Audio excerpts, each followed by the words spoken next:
My mom kicked me out when I was 17 so she could focus on raising her new kids. Now that I've built a successful life and become financially stable, she's suddenly expecting me to cover their college tuition.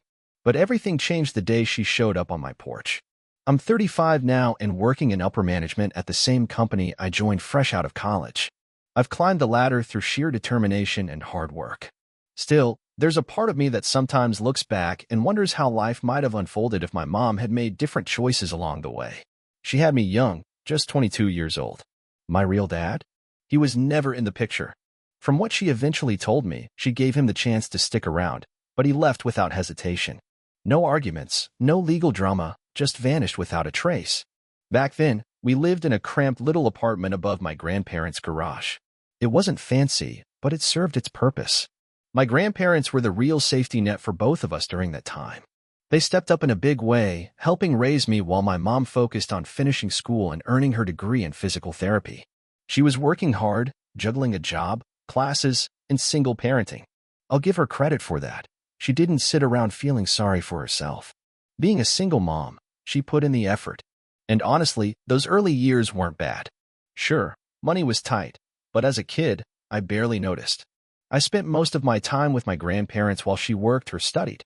My grandpa especially loved having me around. He probably did more hands-on parenting than anyone else back then. Still, my mom tried to carve out time for me. She'd read bedtime stories, take me to the park, those kinds of moments. But things began to change around the time I turned 9. That's when she met Gary at work. At first, Gary seemed decent, steady job, calm demeanor. I remember my mom saying he wasn't like the other guys she used to date. They were together for a couple of years before tying the knot when I was about 12. Gary wasn't cruel or abusive, but he wasn't warm either. He was always polite but distant. It wasn't like he mistreated me, he just acted like I barely existed. He treated me more like a piece of furniture in the house than a family member. Early on, nothing drastic changed. I still lived with both of them, and things were okay. Not great, but bearable. Then little shifts began creeping in. My mom's attention started drifting more toward Gary and the life they were building together. Dinner conversations grew quieter. They were no longer about how my day was going or what I cared about. It was all about them. I tried to chime in and got brushed off like background noise. At first, I didn't take it personally. I figured she was caught up in her new relationship and adjusting to marriage. But over time, it became painfully clear that I was being slowly pushed out of the picture. I worked harder at school, kept up good grades, helped around the house, doing everything I could to stay visible, to matter. Then when I was about 13, she got pregnant with twins. Everyone was thrilled. Me too, honestly. I imagined being the cool big brother, someone who'd help out and be a part of this new chapter. I even started babysitting around the neighborhood just to get some practice. But as her pregnancy progressed, she began pulling away from me even more. It was like she didn't have room in her life for me anymore. The twins became the center of every conversation, every plan, every ounce of her attention. I figured it was just a phase, something temporary. Once the babies arrived, I thought things would settle and return to normal. But the moment those twins were born, I disappeared from her world. Just like that. Look, I understand newborns are a handful. They need constant care and attention. I wasn't expecting everything to stay the same, but this was different. It wasn't just about exhaustion or being overwhelmed. It felt like I no longer existed. Family dinners? Gone. She used to make sure we had that time together, but now it was like she couldn't be bothered. And it wasn't just the big things, the little stuff disappeared too. No more chats about our day, no more laughing over old inside jokes, no more shared moments at all. What hurt the most? I kept trying anyway. I stayed on top of my schoolwork, did chores, tried to make myself useful, but none of it mattered. No matter what I did, I wasn't part of the new family equation. By the time I turned 17, things had reached a breaking point. One evening, my mom and Gary sat me down in the living room, and I could sense something serious was coming. They said they needed to talk. Gary took the lead, explaining how their finances were stretched thin with the twins and how it wasn't sustainable to support everyone under one roof. He laid out the math like he expected me to feel bad for them. My mom just sat there, looking at me, and then she said something I'll never forget. They deserve more. Not, we'll find a way. Not, we'll get through this together. Just those cold, final words that made it clear I wasn't part of the plan anymore. I didn't put up a fight. What would have been the point? I just went to my room, grabbed my few belongings, some clothes and personal keepsakes, and walked out. I didn't even glance back. I headed straight to my grandparents' place. They didn't hesitate for a second to take me in. But man, they were furious. My grandpa couldn't sit still. He just paced the floor, muttering under his breath about how he couldn't believe his own daughter would treat me like that. My grandma hugged me so tightly I could barely breathe, shaking her head in disbelief. They wanted to confront my mom right away, but deep down, they were torn. They didn't want to risk severing ties completely, mostly because of the twins. And honestly, I understood. The twins weren't at fault. They didn't ask to be born into this chaos, and they definitely didn't choose to become the center of my mom's world while I was pushed aside. So, no matter how angry I was, I couldn't direct that anger at them. That date marked a real turning point for me. It was the moment I realized I was done counting on my mom. At just 17, I wasn't just a high school kid trying to figure out his next steps. I was completely on my own. It was terrifying, but what choice did I have? From that point on, I understood that if I wanted a future, I'd have to build it myself. Living with my grandparents was a blessing, but it wasn't a golden ticket. They gave me a safe place to stay, but they were retired and living on a fixed income. Their support was emotional, not financial. So I got a job. My first gig was at a little coffee shop in town. It wasn't glamorous, but it gave me just enough to cover the basics, school supplies, clothes, and the essentials I needed to make it through high school. Balancing school and work was brutal. I'd come home late, crash through my homework as quickly as possible, and wake up early the next morning to do it all again. My grades took a hit, but I managed to stay on track for graduation. What stung the most through all of that was how silent my mom remained. She didn't call, didn't text, nothing. It was like I'd been erased from her life. Every so often, I'd hear updates through the family grapevine. Apparently, she and Gary were thriving. The twins were doing great. They had a beautiful home, new cars, everything looked picture perfect from the outside. And I just couldn't wrap my head around it. Two working adults with stable jobs couldn't manage to support 3 kids? I wasn't asking for luxuries. I just needed the basics. A roof over my head, a meal, maybe a little guidance. Meanwhile, I was busting my ass working weekends and school nights just to keep from going under. Juggling shifts, classes, and whatever scraps of a social life I could manage was completely draining. I wasn't asking for the world. Just a little support. Some recognition. But the second I stepped out of that house, it was like they'd washed their hands of me. Their lives moved on as if I'd never been there. I started to realize it probably had never been about the money, it was about not wanting me around. By the time senior year rolled around, college acceptance letters started arriving. I was thrilled and absolutely terrified. There was no way I could afford tuition on my own. I needed help, real help. So, even though I hated the idea, I reached out to my mom. I remember sitting in the kitchen late at night, just staring at my phone, trying to figure out how to phrase the message. I kept rewriting it over and over, trying not to sound desperate while still being honest. Eventually, I just typed it out and hit send. Hey, I've been accepted to a few colleges. I was wondering if you could help with financial aid paperwork or maybe co-sign a loan. The second I sent it, I regretted it, not because I thought it was wrong to ask, but because deep down, I already knew what her answer would be. Still, a tiny part of me hoped she might come through. That maybe she'd remember I was still her child. Her response didn't come for hours. And when it did, it hit me like a gut punch. We're saving for the twins' future. We can't help. Sorry. That was it. No congratulations. No, we're proud of you. Just a firm no, wrapped in a weak apology. I shouldn't have been surprised. But I was. Or maybe it just cut deeper than I was ready for. I sat there, staring at the message, wondering how someone could so casually shut out their own child. It wasn't even about the money.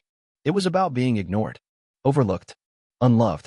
I put my phone down and tried to keep it together, but the tears still came. I wasn't mad at the twins. They hadn't done anything wrong. But I couldn't shake the feeling that I'd been cast aside like I didn't matter anymore. Thank God for my aunt. When I told her what happened, she didn't hesitate. She looked me square in the eyes and said, I'll co-sign the loans. You're not doing this alone. Just focus on making this work, all right? That's what my aunt told me.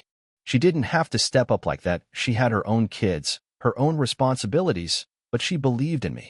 And it wasn't just the offer to co-sign that moved me. It was the way she said she always knew I'd do something meaningful with my life. That belief? It hit me harder than anything else. Right then and there, I made myself a promise. I wouldn't let her down. I was going to grind, not just for my future, but to prove that putting her trust in me wasn't a mistake. My mom may have slammed the door in my face, but my aunt? She opened it wide and told me to walk through. I wasn't about to waste the opportunity. College wasn't a walk in the park. I was constantly on the move, working campus jobs, weekend shifts, whatever side hustle I could land. I even taught myself how to design websites and started freelancing for local businesses. That gig brought in decent money, and every dollar mattered. Sleep became a luxury I could barely afford, but honestly, I didn't care. I had a mission, and I was locked in. As for my mom, still nothing. Not a single call. Not even a half-hearted text. Every now and then, I'd stumble across her social media, photos of the twins at school events, birthday parties, family trips to Disneyland. She looked happy. Her world looked neat and perfect. Every post felt like a jab to the gut, a reminder of the life she was living without me. Eventually, I couldn't take it anymore. I blocked her. I couldn't keep hurting myself by watching a life I was deliberately excluded from. When graduation day finally came, I mailed an invite to the one person who truly deserved to be there, my aunt. And not only did she show up, she was front and center, clapping and shouting my name like I just won Olympic gold. My mom? I didn't even consider inviting her. She wasn't there for the struggle, so she didn't get to show up for the success. My aunt earned that moment. Without her, I don't know if I would have made it across that stage. After college, the real challenge began. I moved to a small city to take my first job in my field. The pay wasn't much, but it covered the basics and helped me start chipping away at my student loans. Those early years were tough. I lived in a tiny apartment with secondhand furniture, working long hours just to prove myself. I volunteered for everything, extra projects, late nights, tasks nobody else wanted. I poured every ounce of effort into that job. Slowly, it started to pay off. I earned a promotion, then another. Before I knew it, I was climbing the ladder. By my late 20s, I was finally in a stable spot. A good chunk of my student debt was gone. I'd upgraded to a decent apartment, had a small but growing savings account. For the first time, I wasn't just surviving, I was building something. I hadn't spoken to my mom in years. I didn't reach out, and neither did she. Occasionally, a relative would mention she'd asked about me, but it never went beyond that. She had her world, and I had mine. One of the hardest things to accept during those years was realizing she wasn't going to change. Part of me always hoped she'd reach out, apologize, or at least acknowledge how she treated me. But she never did. I had to teach myself to stop expecting anything. By the time I turned 30, I was working in upper management, earning more than I'd ever imagined. I didn't advertise it. No social media posts, no family updates. I didn't want the drama that kind of news could bring. The only person I told was my aunt. She was proud, so damn proud. Every time we talked, she reminded me how far I'd come. Unfortunately, during a family get-together, she casually mentioned it to my mom, thinking maybe it would spark some kind of healing.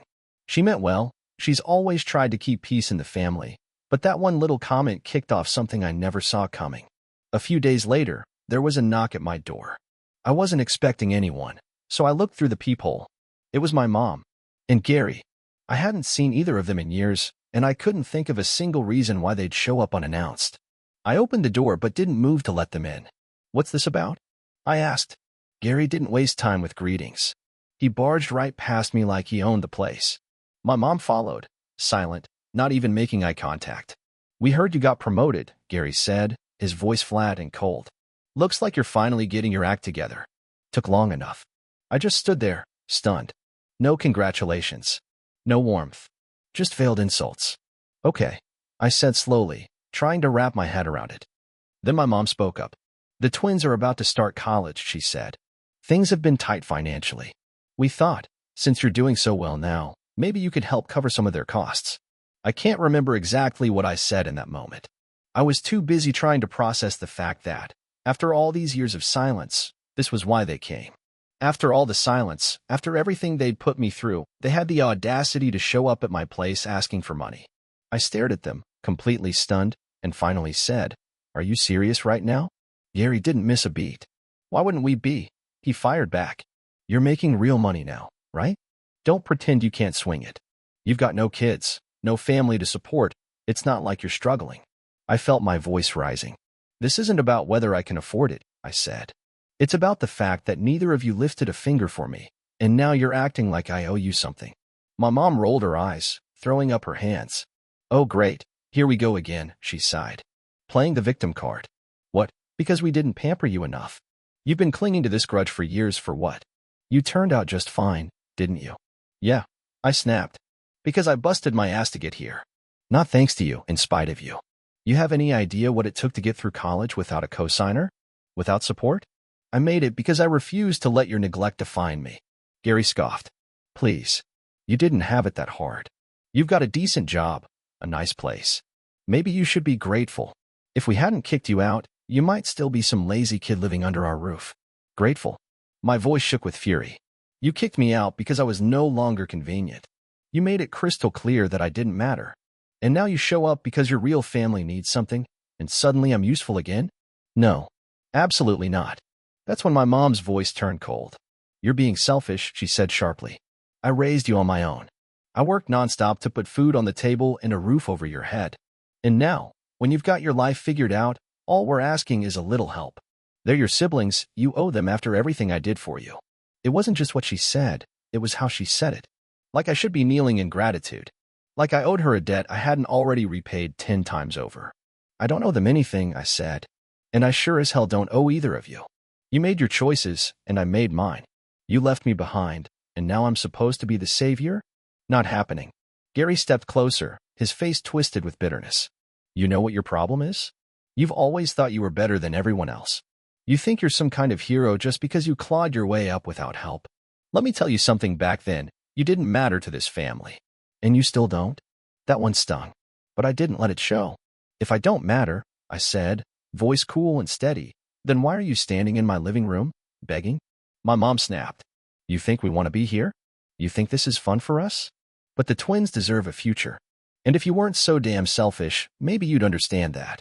But no, you're too wrapped up in your pity party to help anyone but yourself. I let out a short, bitter laugh. Selfish? You kicked your own kid to the curb so you could play house with your new family. You told me I wasn't worth it, and now you want to talk about what the twins deserve? They deserve better than the two of you, that's for sure. Gary jabbed a finger toward me. You better watch your mouth. We're still your family, whether you like it or not. And family helps family. No, I said. Real family doesn't throw you away and come crawling back when they're short on cash. Real family shows up before the success, not after. You're not my family. Not anymore. You're strangers. My mom's face twisted in fury. Fine, she spat. Be a selfish brat. But don't come running to us when life kicks your ass. You think you're better than us? You're nothing. You'll always be nothing. That was the last straw.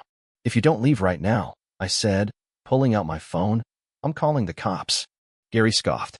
Go ahead. You gonna call the police on your own parents? I looked him in the eye. You're not my parents, I said quietly, thumb hovering over the call button. Not anymore. My mom grabbed Gary's arm and muttered something under her breath. As they turned to leave, she looked back and hissed, You'll regret this. I shut the door behind them. No, I said out loud, to no one but myself. I really won't. That was the moment it all clicked. I wasn't that kid anymore, the one who used to ache for their approval. That boy was gone, and I wasn't going to let them twist guilt into a chain around my neck. I stood there, still holding my phone, motionless. I didn't feel sad. I wasn't even angry. I just felt drained. For so long, I'd carried this quiet hope that maybe, just maybe, they'd change. That one day, they'd see me. Not as a burden, not as an inconvenience, but as their son. But that hope was gone now. That confrontation ripped away the last pieces of the illusion. And for a while, I truly believed that would be the last time I ever saw them. I had made it crystal clear, they weren't welcome in my life. I was done. But people like that don't just walk away when told no. They weren't finished trying to claw their way back in. What happened next was pure chaos. Just a couple weeks later, my coworkers told me that my mom had actually shown up at my office. I wasn't there that day, I'd taken a sick day, thank God. But apparently, she came in hot. Marched straight into the lobby demanding to see me, and when the receptionist told her I wasn't in, she flat out refused to leave. She started ranting about how I was her son, about the sacrifices she'd made, and how I owed her everything. Security had to escort her out. That's what I walked into the next morning. I was beyond embarrassed. I apologized to my team and went straight to HR to make sure her name was added to the Do Not Enter list. Even so, the whole thing rattled me. I never imagined she'd go that far, showing up at my workplace, trying to shame me in front of strangers. But she wasn't finished. About a week later, I came home from work and found her pacing in front of my house, clearly agitated. The second I stepped out of my car, she stormed toward me, yelling, "You can't keep shutting me out." I stayed back, took a deep breath. "Why are you here?" "We need to talk," she snapped, jabbing her finger at me like I was some misbehaving child. "You can't just walk away from your family. You have responsibilities." "Responsibilities?" I shot back. "You're the mother. Those are your kids, not mine. This isn't my mess to fix." That lit a fire in her. She exploded, screaming that I was ungrateful and selfish, throwing out every old guilt trip. "I gave up so much for you. And this is the thanks I get." "You didn't give up anything for me," I said, trying to stay calm. "Go back to the home you kicked me out of, and don't come back here again." That's when she completely lost it.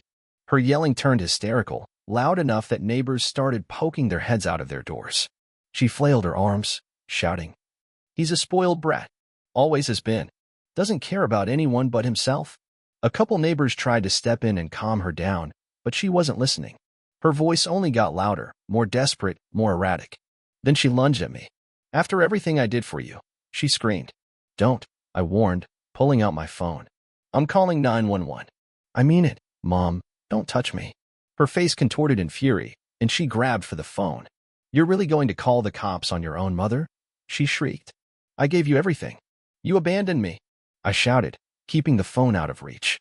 "You threw me away like trash." It didn't feel like I was talking to my mother anymore. It felt like I was staring at a stranger wearing her face, someone spiraling, disconnected from reality, screaming about loyalty and sacrifice while physically trying to wrestle a phone out of my hand. Then I heard someone shout, "I'm calling the police. Leave him alone." More neighbors had gathered on their porches, watching as she kept screaming, nearly foaming at the mouth. Just when I thought it couldn't get worse, one of them physically stepped in and pulled her back. Then came the sirens. Red and blue lights lit up the street as the police pulled up. She kept thrashing and yelling something incoherent, but it was over. The moment cracked wide open, and it all came crashing down. I just stood there shaking not from fear, but from sheer exhaustion. I saw it clearly then. She wasn't going to stop. I couldn't pretend anymore. She was gone in every way that mattered. The next morning, I went to the police station and filed a formal report. I told them everything from the office incident to the ambush at my house. The officer I spoke with actually listened. He helped me begin the process of getting a restraining order. When I told my grandparents what had happened, they were livid. "She's completely lost it," my grandpa muttered, pacing like he used to when I first came to live with him. "I don't know what's wrong with her," my grandma said, her voice thick with sorrow. "But you didn't deserve this. We should have protected you better. We thought staying close would help keep the peace, but we left you to handle too much on your own." "I'm so sorry." I told them not to blame themselves. They had done more for me than anyone ever had. If it weren't for them, I wouldn't have had even a fraction of the stability I needed back then. That day, they told me they were done with her. "We've stood by her through every mistake," my grandpa said. "But this is too far. We're cutting her out of our lives for good." It was bittersweet to hear. On one hand, it felt like they finally saw her clearly, like my pain had finally been validated. But on the other hand, it was heartbreaking to witness how far she'd fallen, how little she cared for anyone but herself. A few weeks later, the restraining order was officially granted, and for the first time in what felt like forever, life began to settle. I threw myself into the parts of life that actually mattered: my job, my home, and the people who had always stood by me. My grandparents, my friends, and most of all, my aunt. She was my anchor through it all. She wasn't just someone who showed up in the middle of the storm. She stayed long after the clouds had cleared. And not once did she make me feel like I owed her anything. Still, when I finally had a moment to breathe, I knew I wanted to do something for her. Not to repay her, she never asked for that, but to show her how much I appreciated her. So I thought it through. No awkward handoff of money. Instead, I planned a weekend getaway for her and her family, something she'd always talked about but never made time for, always putting everyone else first. When I handed her the envelope, she looked puzzled. Then she read the note and itinerary and gasped. "What is this?" she asked, her voice trembling. "It's for you," I said softly. "You've always been there for me, even when you didn't have to be. You deserve something that's just for you." Her eyes welled up. "You didn't need to do this," she whispered, wiping her cheeks. "I know," I said, my throat tightening. "And that's exactly why you deserve it." She wrapped me in a hug that felt like pure warmth. And in that moment, I felt something I'd chased my whole life, genuine love and recognition. She didn't just see me, she valued me. Meanwhile, I still heard the occasional update about my mom and Leonard. Word was their finances were falling apart, and the twins were barely hanging on in college. But I didn't feel guilt. I didn't feel much at all. They made their bed, and I had long since stopped carrying the weight of their choices. For years, I'd lived with this quiet ache, hoping for validation, hoping that one day they'd finally see me, acknowledge me, care. But now, I saw the truth clearly. That day would never come. And more importantly, I didn't need it anymore. I knew my worth. And I had built a life surrounded by people who knew it too. I've created something real, a life I'm proud of. One filled with people who choose me, not because they have to, but because they want to. That's what family is. Not blood, but loyalty. Not obligation, but love freely given and freely returned. As for my mom, I hope she finds whatever it is she's still chasing. But I'm done being her patch, her fallback, her scapegoat. This life? It's mine. And I'm not looking back. I figured that was the end of the story. If anything else ever came up, maybe I'd share an update. But in my heart, I believed I'd closed that chapter for good. Final update. Hey everyone. I didn't think I'd be writing more, but something happened. Something I never saw coming. And I think it's worth sharing. After all the chaos with my mom and Leonard, the restraining order, the outburst at my job, the scene outside my house, I was sure that part of my life was behind me. Then, one day, I got a text from an unknown number. Hey, it's Ethan. Can we talk? I'd like to get to know you. You're my brother, and I don't know you at all. I just stared at the screen, not even sure how to react. Ethan was one of the twins. When I was kicked out, he and his sibling were still little kids. And after everything, we had no connection, no bond, no history. Part of me was suspicious. Was this some new tactic from my mom? But something about the message felt different. Sincere. Eventually, I replied. What's this about? A few minutes later, my phone rang. I hesitated, then picked up. Hey, he said, his voice uncertain. I know this is out of the blue, but I've been thinking about you. I feel like I missed out on something important. You're my brother, and I don't know anything about you, and I hate that. I didn't say much at first. I was still trying to decide if this was real. But he kept going. I know what Mom and Dad did to you, he said. I didn't understand it back then, but I do now. It was wrong. Completely wrong. I don't blame you for walking away, but I hate that it meant we lost out on ever having a relationship. That wasn't on you. That was on them. His honesty stopped me cold. I hadn't expected that. Ethan, none of this was your fault, I said. You didn't make those choices. They did. I know, he replied, but it still hurts. I've always wondered what it would have been like to have you around. Now that I'm older and can see things clearly, I want to try. I can't change the past, but maybe we can start something new, if you're willing. I leaned back and stared at the ceiling, mind racing. After all these years, here he was, trying to build something different, something real. Why now? I asked. What made you reach out after all this time? Because I don't want us to be strangers forever, he said. I'm not asking you to forgive Mom or Leonard. I'm not making excuses for them. I just want to know who you are. There was something in his voice, earnest, steady. No guilt tripping, no manipulation. Just someone reaching out with open hands. I've worked really hard to put all of this behind me, I told him. Reopening that door, it's not something I take lightly. I get that, he said. I'm not expecting anything big. I just want a chance to talk. To know you, even a little. I sat in silence, weighing it all. The twins didn't cause the fracture in our family. They were kids, just like I once was. Maybe Ethan reaching out was his way of healing, too. So I gave him a chance. All right, I said. We can talk. We'll start there. The relief in his voice was immediate. Thank you, he said. That's all I'm asking. We ended the call soon after, and I sat there in my living room, just thinking, processing. I hadn't expected the emotion that came with that call. That strange mix of hesitation and hope.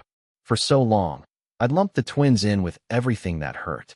But Ethan reminded me, they'd been caught in the mess, too. I don't know what comes next. I'm still cautious. I've worked too hard to build this life, and I'm not risking it lightly. But for the first time, I'm open to the idea that maybe, something good can come out of one of the most broken parts of my past. It's a small beginning, but it's something. And for now, that's enough.